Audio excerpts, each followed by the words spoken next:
discuss something about FCR registration, 12AA form, ATG form. Sir ये सब क्या terms हैं? तो ये टेक्निकल चीजें हैं आपके लिए एज ए स्टूडेंट, बट बहुत इंपॉर्टेंट है। आपने अच्छा क्वेश्चन पूछा है, बहुत सारे लोगों को नहीं पता होता है। मैं आपको सिस्टमेटिक बता देता हूँ। 12A और ATG दोनों साथ साथ चलते हैं। It's like brother and sisters, right? 12A and ATG। 12A का मतलब होता है, let me explain ATG first. ATG का मतलब है कि आपका एनजीओ है और किसी आदमी को आपको 100 रुपीज डोनेट करने हैं। तो वो 100 रुपीज डोनेट क्यों करेगा? या तो उसका मन है कि भाई मुझे किसी को हेल्प करना है और ये ऑर्गेनाइजेशन अच्छी है तो मैं इसको हेल्प कर देता हूँ। एक तो प्राइमरी ऑब्जेक्टिव यही होता है। दूसरा, अगर वो हेल्प कर रहा है और हेल्प के साथ अगर उसको कुछ बेनिफिट भी मिल जाए तो क्या होता है, सरकार ने कुछ एनजीओ को एक सर्टिफिकेट दिया होता है ATG। उससे क्या होता है कि आपको 100 रुपीज किसी ने दिए तो उसका 50% जो अमाउंट है वो टैक्स फ्री हो जाएगा। मान लो आपके ऊपर टैक्स एग्जेम्पशन, टैक्स लाइबिलिटीज हैं और अगर आप किसी सोशल सर्विस और सोशल कॉज के लिए डोनेशन देते हैं तो आपका उतना अमाउंट टैक्स लाइबिलिटी से बाहर होगा। तो इससे डोनर को फायदा होता है। तो डोनर को एक मोटिवेशन मिलता है कि भाई मुझे मैंने समाज सेवा भी किया और मैंने लोगों को चेंज भी किया और मेरा टैक्स भी बच गया। अब दूसरा कैटेगरी होता है 12A। 12A का मतलब ये है कि एनजीओ के पास पैसा आ गया। अब सरकार के पास अगर कोई भी आदमी कहीं भी पैसा कमाएगा या कोई भी ऑर्गेनाइजेशन पैसा लेगी तो उसको 30% टैक्स देना पड़ेगा हिंदुस्तान के अंदर। तो अगर एनजीओ के पास पैसा आता है तो लोग ये पूछते हैं कि भाई हम तो सोशल कॉज में काम खर्च कर रहे हैं तो आप हमसे टैक्स क्यों ले रहे हो?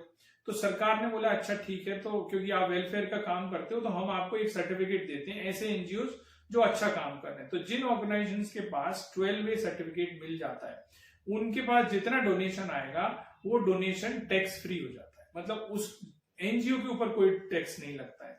तो एक तरह से डोनर का बेनिफिट हो गया ATG के थ्रू और ऑर्गेनाइजेशंस एनजीओ का बेनिफिट हो गया 12A के थ्रू। तो ये दोनों डोनेशन से रिलेटेड चीजें हैं। तीसरा जो इंपॉर्टेंट पॉइंट है FCRA ऐसे ही किसी को मिलता नहीं। FCRA थोड़ा टफ सर्टिफिकेशंस है और ये सिर्फ तभी मिलता है जब आपकी ऑर्गेनाइजेशन कम से कम 3 साल पुरानी हो गई हो। दूसरा, कम से कम आपके ऑर्गेनाइजेशंस में सोशल वेलफेयर एक्टिविटीज के ऊपर हर साल 10 लाख रुपए खर्च हो रहे हो। तो आपका 10 लाख का आपका एवरेज टर्नओवर होना चाहिए वेलफेयर एक्टिविटीज के ऊपर। तो ये 2 मिनिमम क्राइटेरिया हो गए। उसके बाद जब आप ये क्राइटेरिया फुलफिल कर लेते हैं तो आप भारत सरकार के पास जाते हैं और उनको बोलते हैं कि मेरे पास बहुत सारे या कुछ डोनर्स हैं जो आउट ऑफ इंडिया हैं, अगर वो मुझे पैसा देना चाहते हैं तो मुझे एक आपसे परमिशन चाहिए, एक सर्टिफिकेट चाहिए, that is called FCRA, foreign contribution regulation act. So anyway, तो अब बात आती है कि FCRA किसके पास होगा? जिसके पास ये 2 क्राइटेरिया फुलफिल हो गए। और FCRA अगर आपके पास हो गया तो आप बाहर से किसी से भी पैसे ले सकते हो। अगर आपके पास FCRA नहीं है तो आप बाहर से किसी से पैसे नहीं ले सकते। अभी भारत सरकार ने कुछ चेंजेस भी किए हैं इन तीनों एक्ट के अंदर। तो जितनी भी ऑर्गेनाइजेशंस हैं, पहले ATG 12A आपको लाइफ टाइम मिलता था, अब आपको हर 5 साल में रिन्यू करवाना पड़ेगा। तो ये एक नई चीज आ गई है। FCRA पहले क्या होता था, एक बार आपने FCRA खोल लिया और किसी भी हिंदुस्तान की बैंक में आप किसी भी ब्रांच में आप अकाउंट खोल सकते थे। इसमें गवर्नमेंट को इसको कंट्रोल करने में बड़ा मुश्किल होता था, तो इसलिए गवर्नमेंट ने एक नया रूल बना दिया, किसी को भी FCRA अकाउंट खोलना है तो वो सिर्फ और सिर्फ SBI new Delhi main branch जो संसद भवन के पास में है उसमें ही आपको अकाउंट खोलना पड़ेगा, तभी आप बाहर से पैसा ले सकते हैं। और उस अकाउंट में जो पैसा आएगा वो पैसा भी किसी ऐसी ऑर्गेनाइजेशन को आप नहीं दे सकते या किसी ऐसे एनजीओ में नहीं दे सकते या किसी ऐसे अकाउंट में भी ट्रांसफर नहीं कर सकते जिसके पास FCRA परमिशन ना हो।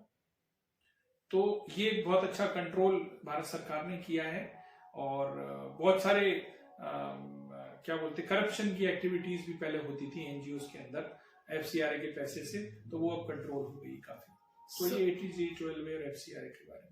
Okay, so you think that this is helpful to an organization?